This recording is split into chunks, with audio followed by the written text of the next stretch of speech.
കഴിഞ്ഞ 3 മത്സരങ്ങളിൽ നമ്മൾ കണ്ടിട്ടുണ്ടായിരുന്ന ഒരു വൺ സൈഡഡ് മാച്ചായിരുന്നു. അതായത് ഏതെങ്കിലും ഒരു സൈഡ് മറ്റേ സൈഡിനെ ക്രഷ് ചെയ്തിട്ടുള്ള മാച്ചായിരുന്നു നമ്മൾ കണ്ടിട്ടുണ്ടായിരുന്നത്. പക്ഷേ ഈ ഒരു മത്സരത്തിലേക്ക് വരുമ്പോൾ നമ്മൾ പ്രിവ്യൂവിൽ പറഞ്ഞ പോലെ തന്നെ രണ്ട് വെൽ ബാലൻസ്ഡ് സൈഡുകൾ തമ്മിൽ ഏറ്റുമുട്ടുമ്പോൾ നല്ലൊരു പ്രകടനം നമുക്ക് കിട്ടുമല്ലോ. ആ ഒരു പ്രകടനം തന്നെയാണ് വളരെ എൻ്റർടൈനിങ് ആയിട്ടുള്ള ഒരു മാച്ചാണ് ഈ ഒരു കളിയിൽ നമുക്ക് കിട്ടിയിട്ടുണ്ടായിരുന്നത്. അതായത് സ്കോർ തന്നെ നോക്കി കഴിഞ്ഞാൽ അറിയാം, 200 മേളിലോ അല്ലെങ്കിൽ ഒരു 130 താഴെയായിട്ടുള്ള സ്കോറല്ല, ഒരു 160-170 റേഞ്ചിലുള്ള ഒരു സ്കോർ. ആ ഒരു സ്കോർ വരുമ്പോഴാണ് തന്നെയാണ് ബോളർമാർക്കായാലും എന്തെങ്കിലും ആ ഒരു പിച്ചിൽ ചെയ്യാനായിട്ടുണ്ടാവുള്ളൂ. ഇന്നലത്തെ ഒരു ബോളിംഗ് പിച്ച് ഉണ്ടായിരുന്നു നമുക്ക് ന്യൂ ചണ്ഡീഗഡ് സ്റ്റേഡിയത്തിൽ. അത് മാത്രമല്ല, ഒരു ഓവർകാസ്റ്റ് കണ്ടീഷനായിരുന്നു, ഇടയ്ക്ക് ചെറുതായിട്ട് ചാറ്റൽ മഴയും കാര്യങ്ങളൊക്കെ ഉണ്ടായിരുന്നു മൊത്തത്തിലും. അതുകൊണ്ട് തന്നെ കൂടുതലും പേസ് ബോളർമാരെ തുണയ്ക്കുന്ന ആ ഒരു പിച്ചിൽ ഈ ഒരു സ്കോർ നേടിയപ്പോൾ ജി ടി വിചാരിച്ചിട്ടുണ്ടാവുക അവർ ഇനഫായിട്ടുള്ളൊരു സ്കോർ നേടിയിട്ടുണ്ടെന്ന് തന്നെയാണ്. അത് 162 എന്ന് പറയുന്നത് ആ ഒരു പിച്ചിൽ അത്ര മോശമായിട്ടുള്ളൊരു സ്കോറൊന്നുമല്ലായിരുന്നു. ഇനി ജി ടിയുടെ ഇന്നിങ്സിലേക്ക് നോക്കുമ്പോൾ ആദ്യത്തെ കുറച്ച് ഓവറുകളിൽ അവർക്ക് സായ് സുദർശനെ നഷ്ടമായിട്ടുണ്ടെങ്കിലും ഗില്ലും അതുപോലെ തന്നെ ബട്ട്ലറും കൂടിയിട്ട് നല്ലൊരു തുടക്കം അവർക്ക് കൊടുക്കാനായിട്ട് സഹായിച്ചിട്ടുണ്ടായിരുന്നു. അവിടെ നിന്ന് അവർ വലിയ കാര്യമായിട്ട് സ്കോർ കൺവേർട്ട് ചെയ്യാൻ പറ്റിയിട്ടില്ല. ഗില്ല് 39 ബട്ട്ലർ 38 എടുത്ത് പുറത്താവും നമ്മൾ കണ്ടു. അതിനുശേഷം ഫിലിപ്സ് വന്ന് 25 റണ്ണിൻ്റെ ഒരു ക്യാമിയോ കളിച്ചു. പിന്നെ അത് കഴിഞ്ഞിട്ടാണ് സുന്ദർ വന്നത്. സുന്ദറിനെ കുറച്ചുകൂടി നേരത്തെ ഇറക്കാമെന്നുള്ള ഒരു ചോദ്യമാണ്. അതായത് സുന്ദറിൻ്റെ ആ ഒരു പൊസിഷൻ ഇപ്പോഴും ജി ടിക്കും ഇപ്പോഴും ഒരു ക്ലാരിറ്റി ആയിട്ടില്ല എവിടെയാണ് കളിപ്പിക്കേണ്ടതെന്ന്. കഴിഞ്ഞ സീസണിൽ നമ്മൾ കണ്ടതാണ്, റദർഫോർഡ് ആ ഒരു പൊസിഷനിൽ കളിച്ചിട്ട് അത്യാവശ്യം കുഴപ്പമില്ലാത്ത രീതിയിൽ റണ്ണൊക്കെ എടുക്കുന്നത്, അതായത് 4ാമത് ഇറങ്ങിയിട്ട് റണ്ണെടുക്കുന്നത് കണ്ടാണ്. അപ്പോൾ ആ ഒരു പൊസിഷനിലേക്ക് സുന്ദറിനെ കളിക്കുന്നതായിരിക്കും കുറച്ചുകൂടി ജി ടിക്ക് ഒരു ടീമിൽ കുറച്ചുകൂടി സ്റ്റെബിലിറ്റി കൊടുക്കാൻ പോകുന്നത്. അതായത് ഒരു പൊസിഷൻ കൂടി ഡൗൺ വന്നു കഴിഞ്ഞാൽ പിന്നെ നമുക്ക് അവിടെ നിന്ന് കളിക്കാനുള്ള ഒരു സമയമില്ല. വന്ന് ഫസ്റ്റ് ബോൾ തന്നെ അടിക്കേണ്ട ഒരു സിറ്റുവേഷനാണ്. അപ്പോൾ ഫിലിപ്സിനെ പോലുള്ളൊരു പ്ലെയർക്കായിരിക്കും അങ്ങനെ അടിച്ച് കളിക്കാനായിട്ട് പറ്റുന്നത്. അങ്ങനെ ഒരു 162 എന്നുള്ള രീതിയിൽ ടോട്ടൽ എടുത്തു. പക്ഷേ നമ്മൾ കളിയിലേക്ക് മൊത്തം നോക്കുമ്പോൾ കാണുന്നത് അതൊരു ചെറിയൊരു ടോട്ടൽ ആയിപ്പോയോ എന്ന്, അല്ലെങ്കിൽ ഒരു 170 അല്ലെങ്കിൽ 170 to 180 റേഞ്ചിൽ എത്തിയിട്ടുണ്ടെങ്കിൽ ഒരു പക്ഷേ ജി ടിക്ക് ജയിക്കാൻ പറ്റാവുന്ന ഒരു കളിയാണെന്ന് എന്തായാലും ഗില്ലിനും തോന്നിയിട്ടുണ്ടാവും. എന്നിരുന്നാൽ പോലും അവർ ആ സ്കോറിനെ ഡിഫെൻഡ് ചെയ്യാൻ വേണ്ടിയിട്ട് തന്നെയാണ് സെക്കൻഡ് ഇന്നിങ്സിൽ കളിക്ക് ഇറങ്ങിയിട്ടുണ്ടായിരുന്നത്. പഞ്ചാബിൻ്റെ ഇന്നിങ്സിലേക്ക് നമ്മൾ നോക്കുകയാണെന്നുണ്ടെങ്കിൽ പ്രിയാൻഷ് ആര്യനെയും അവർക്ക് ഫസ്റ്റ് നഷ്ടപ്പെടുന്നതായിട്ട് കണ്ടു. അതിനുശേഷം നല്ല വെടിക്കെട്ട് സ്റ്റാർട്ടാണ് പ്രഭ്സിമ്രനും അതുപോലെ തന്നെ കൂപ്പർ കോണലും തമ്മിൽ കൊടുത്തിട്ടുണ്ടായിരുന്നത് പഞ്ചാബിന് വേണ്ടിയിട്ട്. ബിഗ് ബാഷ് ലീഗിൽ അടിച്ച് തകർത്ത് കളിച്ചുകൊണ്ടിരിക്കുന്ന കൂപ്പർ കോഹ്ലിക്ക് ഇത് ഡെബ്യൂ മാച്ചാണ് പഞ്ചാബിന് വേണ്ടിയിട്ടും. മാത്രമല്ല IPL ഡെബ്യൂ മാച്ചാണ്. പക്ഷേ അതിൻ്റേതായ ഒരു വ്യത്യാസമോ അല്ലെങ്കിൽ ഒരു ടെൻഷനോ കാര്യങ്ങളൊന്നും കൂപ്പറിൻ്റെ ഗെയിമിൽ നമുക്ക് കാണാൻ പറ്റുന്നില്ല. വളരെ മെച്ചുവേർഡ് ആയിട്ടുള്ള ഒരു ഇന്നിങ്സ്. അതായത് 72 റണ്ണാണ് 44 ബോളിൽ 5 4 5 6 അടിച്ചിട്ട് കൂപ്പർ കോഹ്ലി എടുത്തിട്ടുണ്ടായിരുന്നത്. അത് മാൻ ഓഫ് ദ മാച്ചുമാണ്.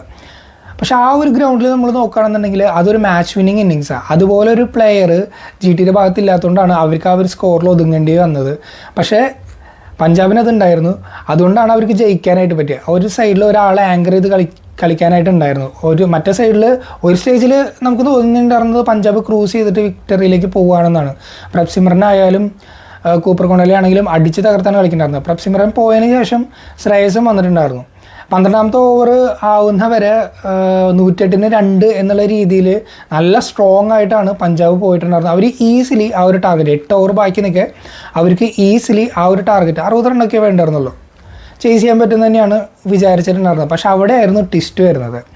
ഗില്ല് ടാക്ടിക്കലായിട്ട് ഒരു ഡിസിഷൻ എടുക്കാനായിട്ട് തീരുമാനിക്കുന്നു. ഇമ്പാക്ട് പ്ലെയറായിട്ട് പ്രസീദിനെ കൊണ്ടുവന്നിട്ടുണ്ടായിരുന്നു.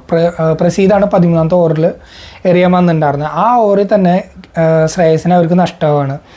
അങ്ങനെ അടുത്ത ഒരു 20 ബോളിൽ 12 റൺ എടുക്കുന്നതിൻ്റെ ഇടയിൽ ഏകദേശം 4 വിക്കറ്റോളം ഇവർക്ക് നഷ്ടമായി, പഞ്ചാബിന് നഷ്ടമായി.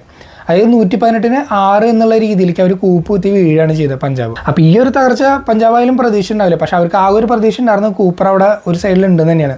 പക്ഷേ ഒരു ഇൻഡെപ്ത് ആയിട്ടുള്ള ബാറ്റിങ്ങും അവർക്ക് ഉണ്ടായിരുന്നു. ഇപ്പോൾ സ്റ്റോയിനിസ് ഒന്നും വലിയ കാര്യമായിട്ട് റൺ എടുത്തില്ലെങ്കിൽ പോലും യാൻസൺ ഉണ്ടായിരുന്നു. യാൻസൺ വന്നതിന് ശേഷം കൂപ്പറിൻ്റെ കൂടെ കുറച്ച് നേരം ആ സ്കോറിലേക്ക് ഒന്നുകൂടി എടുക്കാനായിട്ട് അവർ ശ്രമിച്ചിട്ടുണ്ടായിരുന്നു. അതിനുശേഷം വന്ന ബാട്ട്ലറ്റ് ആണെങ്കിലും ചെറിയൊരു ക്യാമിയോ കാഴ്ച വെച്ചിട്ട് പഞ്ചാബിനെ വിജയത്തിലേക്ക് എത്തിക്കുന്നതാണ് കണ്ടത്. പ്രസിദ്ധ് കൃഷ്ണ വന്നതിന് ശേഷം ഒരു ഇമ്പാക്ട് ഉണ്ടാക്കാനായിട്ട് ശ്രമിച്ചു. അദ്ദേഹത്തിൻ്റെ ഓവറുകളിൽ ആദ്യത്തെ 2 ഓവറുകളിൽ കഴിയുമ്പോൾ 3 റൺസിന് 3 വിക്കറ്റ് എടുത്തതെന്നുള്ളൊരു നിലയിലായിരുന്നു ഉണ്ടായിരുന്നത്. അതായത് പ്രസിദ്ധ് ഓൾമോസ്റ്റ് കളി ജി ടിക്ക് വേണ്ടി തിരിച്ചു എന്ന് നമുക്ക് അവിടെ തോന്നിയിട്ടുണ്ടായിരുന്നു.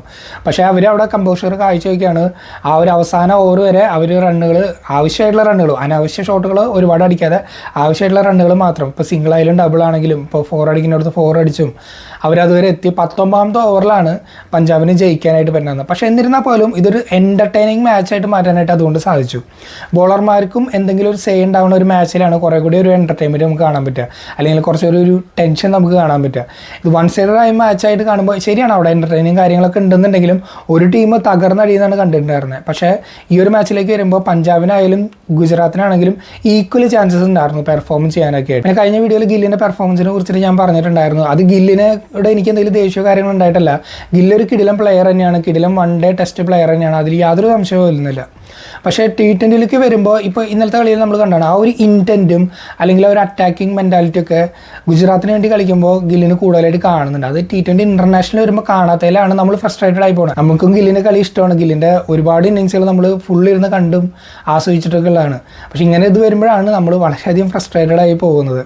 അല്ലാതെ നമുക്ക് പേഴ്സണലി ദേഷ്യവും കാര്യങ്ങളൊന്നും ഉണ്ടായിട്ടല്ല. ഇനി ഈ സീസണിൽ മറ്റൊരു ഇൻട്രസ്റ്റിംഗ് ആയിട്ടുള്ള പോയിന്റ് എന്താണെന്ന് വെച്ചിട്ടുണ്ടെങ്കിൽ കഴിഞ്ഞ 4 കളികളിലും നമുക്ക് നോക്കിക്കഴിഞ്ഞാൽ ഹോം ടീമുകളാണ് ജയിച്ചിട്ടുള്ളത്. അതുപോലെ തന്നെ 4 കളികളിലും ചേസ് ചെയ്ത ടീമാണ് ജയിച്ചിട്ടുള്ളത്. അതുപോലെ തന്നെ 4 കളികളിലും ടോസ് കിട്ടിയ ടീം ചേസിംഗ് ആണ് എടുത്തിട്ടുള്ളത്. ഇന്ന് മത്സരം വരാൻ പോകുന്നത് ലക്നൌവും ഡൽഹിയും തമ്മിലാണ്. പന്തിൻ്റെ ടീമും അതുപോലെ തന്നെ അക്ഷർ പട്ടേലിൻ്റെ ടീമും രണ്ടുപേരും വളരെ നൈസ് കമ്പനിയാണ് ഇന്ത്യൻ ടീമിൽ. പക്ഷേ ഇന്ന് നേർക്ക് നേരെയാണ് വരുന്നത്. ഇന്ന് ഹോം ടീമിന് ജയിക്കാനായിട്ട് പറ്റുമോ എന്നുള്ളതെല്ലാം നമുക്ക് ആ ഒരു മാച്ചിൽ കണ്ടറിയാനായിട്ട് പറ്റും. നിങ്ങളുടെ അഭിപ്രായങ്ങളൊന്ന് കമൻറ്റായിട്ട് അറിയിക്കുക. വീഡിയോ ഇഷ്ടമെങ്കിൽ ഒന്ന് ലൈക്ക് ചെയ്യുക.